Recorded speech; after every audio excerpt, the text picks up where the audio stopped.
Children's advocates are calling a bill requiring the New York City Department of Education to make information about school discipline public, a model for the nation.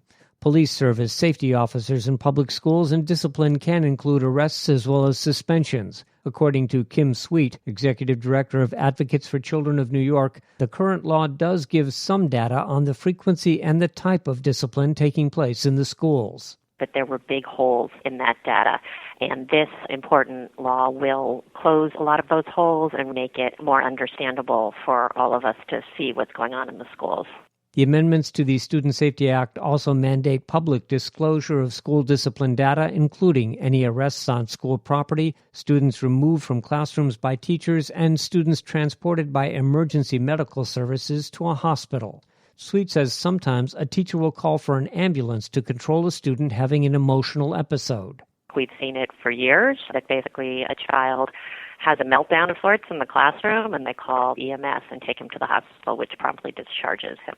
Advocates for Children has represented students in suspension proceedings for decades. Sweet says public disclosure could help expose disparities in the type and severity of discipline school children experience. What we've seen pretty consistently is that students who are Black and students who have disabilities face suspension disproportionately to their peers.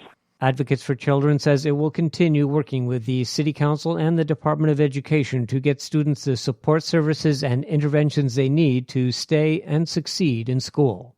For New York News Connection, I'm Andrea Sears.